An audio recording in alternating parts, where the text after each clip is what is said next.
Hello hello hello नमस्कार। कैसे हैं? हाँ, संडे का दिन है। Happy Sunday to all of you. इस बारी नवंबर मंथ की इंटेंशंस देना भूल गए, है ना। वो वीडियो मिस हो गया। तो सबसे पहले सब फ्रेंड्स के लिए, सब फॉलोअर्स के लिए, सब सब्सक्राइबर्स के लिए प्रे करते हैं, को क्रिएट करते हैं कि सबको भगवान इस मंथ में बहुत बहुत बहुत खुशियाँ दे और बहुत ज़्यादा गुड हेल्थ सबको दे, बहुत सारी मनी दे और बहुत सारी ब्लेसिंग्स, है ना। सब जने को क्रिएट करते हैं, सबके लिए करते हैं कि ये मंथ हमारा पिछले वाले मंथ से भी बढ़िया रहे। यू नो व्हाट, जो को क्रिएशन होता है ना, उसकी बहुत इंपॉर्टेंस होती है।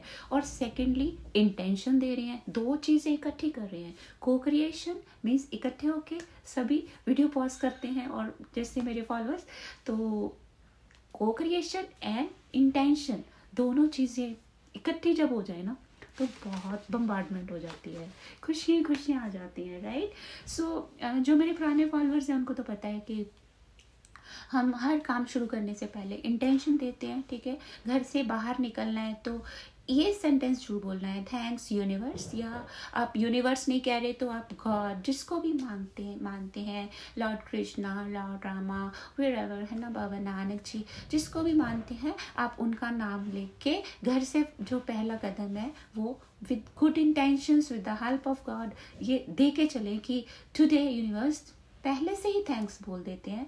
जैसे I tell you how, thanks universe for this beautiful day, thanks universe for protecting me and guiding me all the day.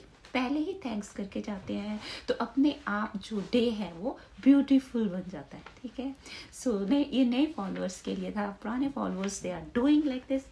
ये तो हो गई इंटेंशंस। अब छोटी सी बात लेके, जैसे हर बारी आई ब्रिंग वन क्वेरी, तो वाइब्रेशन के मोड से, वाइब्रेशनल मेथड से, साइंटिफिक मेथड से ये जो दरारें आ रही हैं रिलेशंस में, है ना, उसको कैसे हमने कंट्रोल करना है।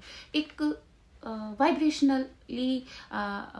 वाइब्रेशनली हाई इंडिविजुअल जो है, हमें पता है कि वो हर टाइम क्या करता है। वाइब्रेशनली हाई इंडिविजुअल, मैं हमेशा वाइब्रेशंस पे बात करती हूँ क्योंकि वाइब्रेशनली हाई इंडिविजुअल हर टाइम उसकी बॉडी से पॉजिटिव रेडिएशंस जो हैं वो रेडिएट होती रहती हैं, ठीक है। जैसे हम हैं तो हमारे ऑरा में हम पॉजिटिव रेडिएशंस, अगर हम थैंकफुल हैं, ग्रेटफुल हैं, जो भी हमारे पास है, तो हम हर टाइम क्या करेंगे, पॉजिटिव रेडिएशंस जो है वो रेडिएट करेंगे, राइट। सो जो रिलेशंस में जब झगड़ा होता है तो उसको वाइब्रेशनली हम कैसे कंट्रोल करें, राइट। जो बंदा गुस्से में है, सपोजिंग हस्बैंड है, हस्बैंड गुस्से में है, ठीक है, और उनकी जो वाइब्रेशंस हैं वो डाउन हो गई हैं, ठीक है, वाइब्रेशनली जो वो लो हो गया उनका।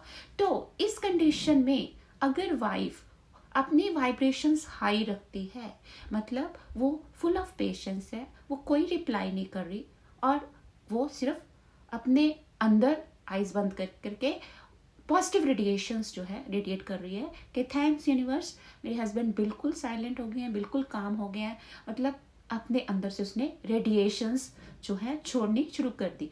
तो इससे क्या होएगा, ये प्रूवन मेथड्स है, राइट।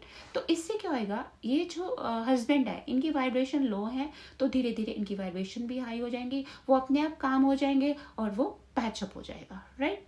सो इसको वाइब्रेशनली कैसे करना है, अगर वाइफ को गुस्सा है, उनकी वाइब्रेशंस लो है, तो आपने अपनी वाइब्रेशंस जरूर उस टाइम पे मेंटेन रखनी है।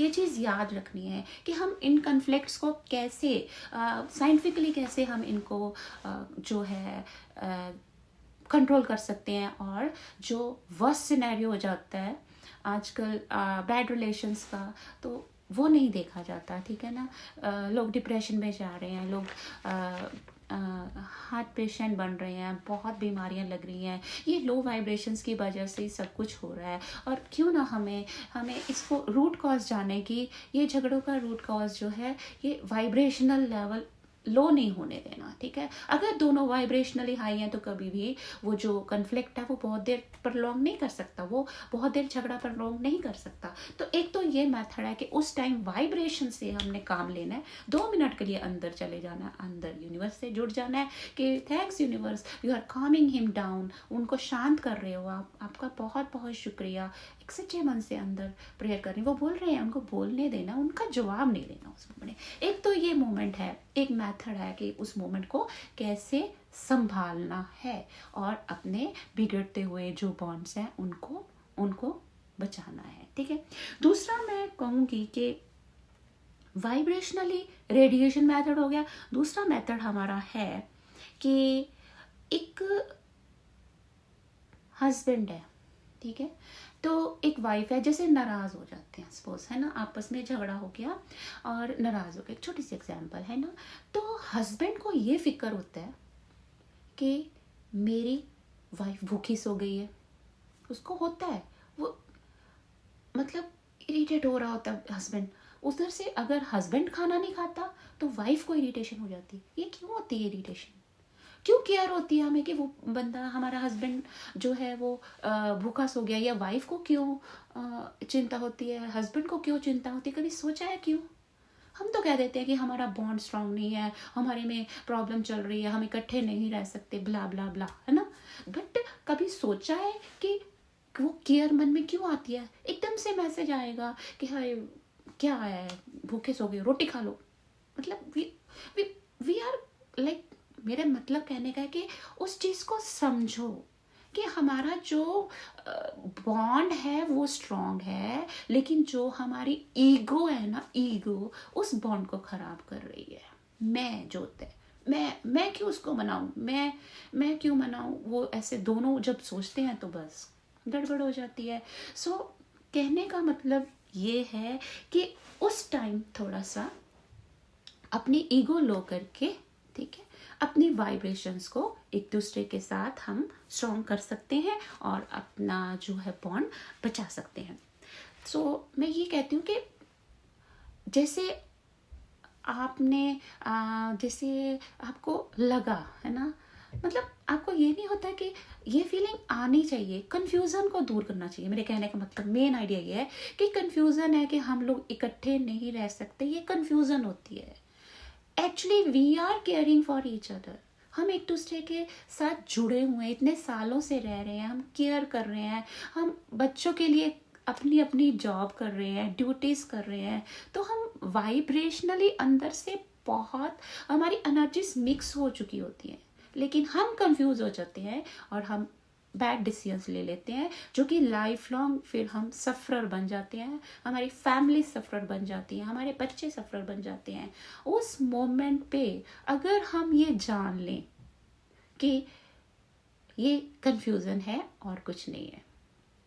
एक मेथड मैं आपको और बताऊंगी कि जैसे हम लोग जब भी झगड़ा करते हैं ना, तो पास्ट वाले झगड़े साथ प्रेजेंट में ले आते हैं। झगड़ा जो करना है ना, हमेशा नाउ में करो। मेरी बात समझ रहे हो कि आज का झगड़ा आज वाली बात डिस्कस करके कर लो। मैं ये नहीं कहती झगड़ा ना करो, क्योंकि झगड़ा जब नहीं करोगे तो फिर करो झगड़ा, यू आर फ्री, है ना। हस्बैंड वाइफ को झगड़ा नहीं करोगे तो क्या करोगे? सो आज का झगड़ा आज, नाउ कहते हैं ना, लिव इन नाउ ओनली। आज का झगड़ा आज ही करना है, कल वाला झगड़ा आज नहीं करना। ये नहीं कहना 2018 में तुमने वो काम जो किया था ना, वो तुम ही ने किया था, है ना। No, never. झगड़ा करो पर पास्ट वाला झगड़ा प्रेजेंट वाले झगड़े में उसको इंटरफेयर नहीं होना चाहिए, वो नहीं आना चाहिए, फिर झगड़ा नॉर्मल रहता है। झगड़े जो है सीरियस तब होती है ना, जब पुराने झगड़े, पुरानी बातें, तुम्हारी मदर, तुम्हारे पेरेंट्स, तुम्हारे ये पिछली बातें जो हैं वो आती है ना, देन द प्रॉब्लम जो है वो सीवियर हो जाती है। सीरियस नहीं होना, इसको टेक्निकली ट्रीट करना है कि क्या बात सच है कि हमारे झगड़े जो हैं वो पॉइजनस मोड कब लेते हैं, है ना, जब कहते हैं बस मार डालें एक दूसरे को, रहना ही नहीं है। वो उसके नीचे देखो क्या होता है कि उस टाइम जो झगड़ा हुआ होता है ना, वो पिछला पिछले कई सालों का 10 सालों का झगड़ा, वही इशू दोबारा आता है ना, फिर एक के बाद एक इशू, एक के बाद इशू। वॉल कब बनती है? जब एक के बाद एक ब्रिक लगाते हैं ना, ऐसे बनती है ना वॉल। तो जब एक ही झगड़ा आएगा ना, कभी वॉल बन ही नहीं सकती। जो आज का झगड़ा है ना, आज का झगड़े को अगर डिस्कस करेंगे तो इतनी बड़ी बड़ी वॉल्स नहीं बन सकती। वॉल्स तभी बनती हैं जो एक के ऊपर एक पाइल अप हो जाते हैं झगड़े, पिछले वाले झगड़े वापस आ जाते हैं, तो प्रॉब्लम होती है। समझो इस बात को, इसको समझो, समझ को समझो। वो है ना, कुछ लाइंस आती हैं, समझ समझ कर, समझ को समझो, समझ समझना भी एक समझ है। समझ समझ कर जो न समझे, मेरी समझ में वो ना समझ है। मतलब आपने समझना है इस बात को कि आप में प्यार होता है, बट ये जो ईगो है ना, मैं ठीक हूं, तुम गलत हो, ये प्रॉब्लम होती है सारी जड़ों की, राइट। रूट कॉजेस हमने ढूंढने हैं कि हमने अपने बॉन्ड्स को कैसे स्ट्रांग बनाना है। इकट्ठे घूमने जाओ, इकट्ठे बाहर वॉक पे जाओ, सिनेमा देखने जाओ, मतलब कहीं भी जाओ, इकट्ठे जाओ। बट ये नहीं है कि एक बंदा अपने फ़ोन पे अटैच्ड है, अपने फ़ोन पे लगा हुआ है और पीछे पीछे वाइफ आ रही है। वो इकट्ठे होना नहीं होता। इकट्ठे होना है मतलब सारी दुनिया भूल के इकट्ठे बैठो और इमोशंस अपने डिस्कस करो, अपने इमोशनल लेवल पे एक दूसरे को डिस्कस करो। सो ये तो प्रॉब्लम्स बहुत है वैसे तो, लेकिन टाइम थोड़ा है। सो मैं एक मेथड और बताती हूँ आपको, लास्ट मेथड, कि झुकती है दुनिया, झुकाने वाला चाहिए। जैसे एक बंदा बहुत गुस्से वाला है ना, तो तुम भी गुस्से वाले हो गए, तो बहुत गड़बड़ होने वाली है, बहुत गड़बड़। सो उस टाइम जैसे बंदा एक गुस्से वाला है, एक दिन वो आपके साथ बहुत पोलाइटली बिहेव कर रहा है, लो जी खाओ जी, ये जी, चलो जी, ये जी, वो जी, तो उस टाइम उसको बोलो, उसके माथे पे ना हाथ लगा के, आप ठीक हो? आपको टेम्परेचर तो नहीं है, फीवर तो नहीं है? वो कहेगा नहीं मेरे को फीवर तो नहीं है। अच्छा हेडेक तो नहीं हो रहा आपका? नहीं।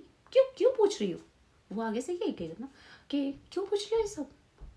नहीं मेरे को लगता है कि आज आप कुछ लड़ाई नहीं कर रहे मेरे साथ, फाइट नहीं कर रहे। तो वो बंदा एकदम से ना, वो मतलब उसकी बोलती बंद हो जाएगी, पक्की बात है। उसको समझेगा नहीं, कुछ समझ में नहीं आएगा कि अब मैं इसके ऊपर हंसूं या इसके साथ लड़ाई करूं। मतलब मैं तो ऐसी टेक्निक करती हूँ कि वो बंदे को रियलाइज करो, उसको रियलाइज कराओ भाई क्या बात है, आज क्यों झगड़ा नहीं कर रहे? आपको बुखार तो नहीं है, आपका सिर तो नहीं दर्द हो रहा, आप ठीक हो ना, सब काम पे सब ठीक था ना, आज झगड़ा नहीं हो रहा यार, क्या बात क्या है? सो फ्रेंडली, मतलब फ्रेंडली वे से आप उसको कंट्रोल कर सकते हैं। कुछ टिप्स दी है, इसको फॉलो करो। बस मैं ये चाहती हूँ सब प्यार से रहो, अपने रिलेशंस को बचा लो, टाइम पे बचा लो, क्योंकि इससे कुछ नहीं मिलता, इससे एंड में कुछ नहीं मिलता। सो बेटर ये है कि हस्बैंड वाइफ का रिलेशन तो ऐसा होना चाहिए कि इकट्ठे घूमो, इकट्ठे खेलो, खाओ पियो, और इकट्ठे बैठ के मेडिटेट करो, एक दूसरे को स्ट्रॉन्ग करो वाइब्रेशनली। इससे आपके बच्चे भी वाइब्रेशनली हाई होंगे, वो भी इंटेलिजेंट होंगे, वो भी केयरिंग होंगे। अपने घरों को बचाओ, right? And you can save it by going to the root cause of those conflicts which are going on in your families. ठीक है, बस आज के लिए इतना ही। Thanks a lot, have a happy Sunday, God bless you all, love you.